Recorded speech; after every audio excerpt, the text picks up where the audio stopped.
kemajuan tamadun Islam. Pertama, kegiatan ilmu yang meluas. Keunikan tamadun Islam ialah peranan masjid sebagai nadi kegiatan ilmu Islam. Para ilmuwan awal semuanya dilahirkan oleh institusi masjid. Misalnya, Universiti Al-Azhar Mesir. Kedua, kedudukan yang strategik. Secara geografi, sebahagian besar dunia Islam berada di kedudukan yang amat strategik.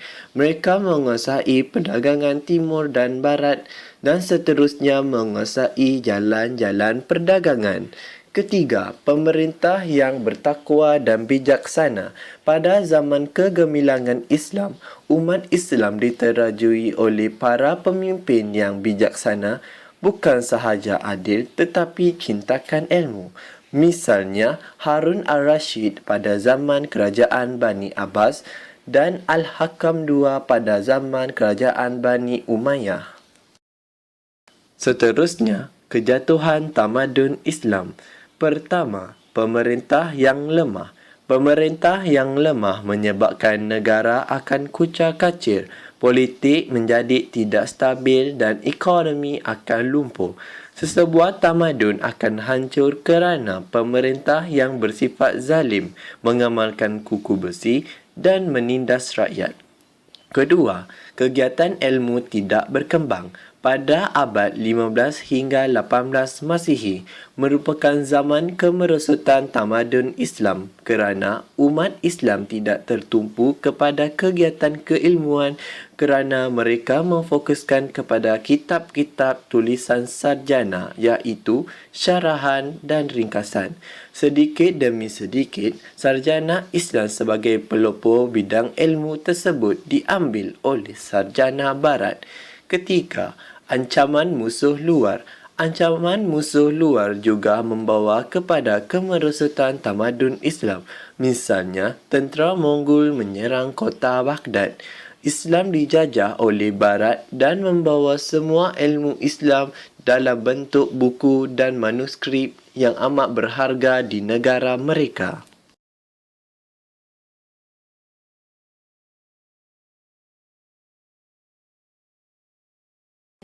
Bagi saya untuk ajaran agama Islam dia sangat praktikal sebab dia bergantung kepada keadaan dia macam daripada agak cakap daripada sudut dakwah itu sendiri. Kalau sudut dakwah dia tidak hanya bergantung pada apa yang dia perlukan, ya hukum tak, tapi cara pelaksanaan ialah fleksibel. Jadi jikalau di sudut di Sarawak, cara pendekatan dakwahnya adalah melalui lebih banyak melalui daripada sudut hiburan. Jadi benda tu tidak semestinya kita perlu keras. Dia berbanding dengan di Semenanjung yang lebih yang mereka lebih terbuka dia lagi sedang, dan juga di Sarawak bagaimana kita tahu ramai bukan yang non-Muslim. Jadi kita sebagai orang Islam supaya menunjukkan kebaikan Islam itu sendiri dan juga praktikalitinya dari sudut kehidupan seharian untuk spesifik kepada wanita.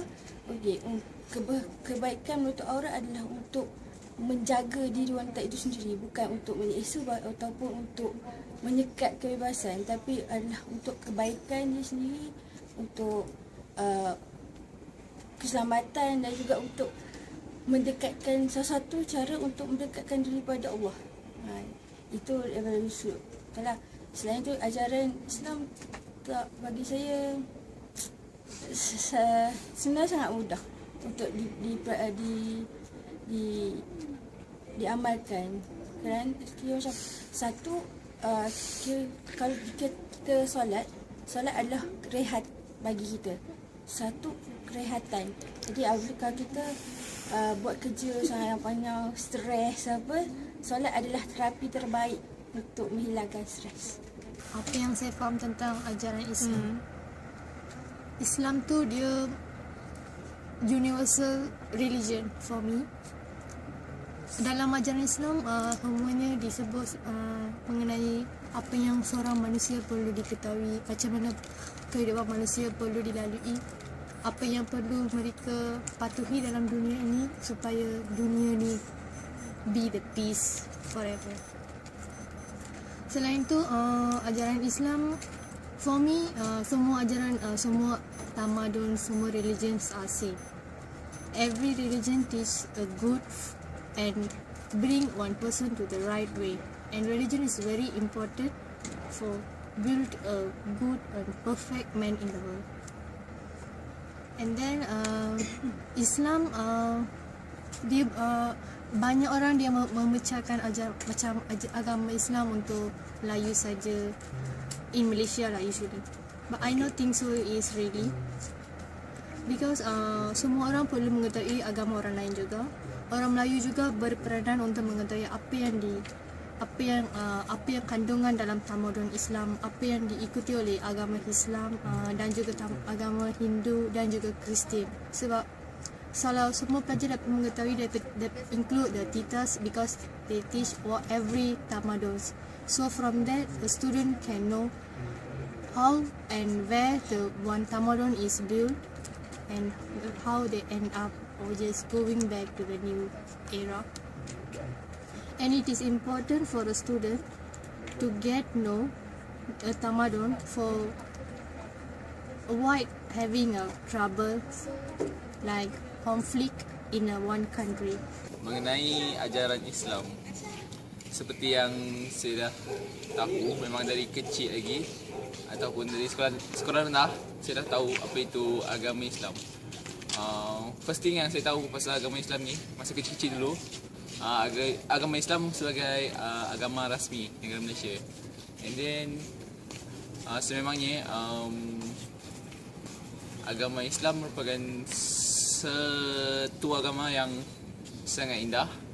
Saya suka sebab dalam Islam saya paling suka yang solat 5 waktu tu, kerana ia dapat membuat membentuk diri kita untuk menjadi lebih disiplin sebagai seorang umat Islam.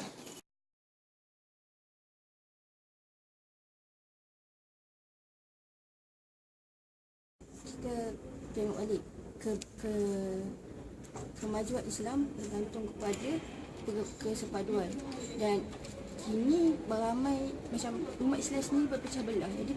Jadi kita perlu ambil iktibar daripada kejatuhan kerajaan Turki Uthmaniyah untuk kita kembali bersatu jika ingin menjadikan Islam itu kembali tertegak di bumi Allah ini. Jadi kesepaduan, kefahaman, ilmu itu perlu untuk membangunkan kembali, sebab tanpa ilmu kita bukan sesiapa.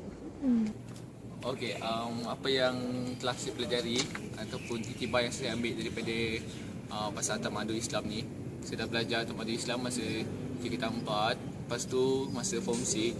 So sedikit sebanyak pasal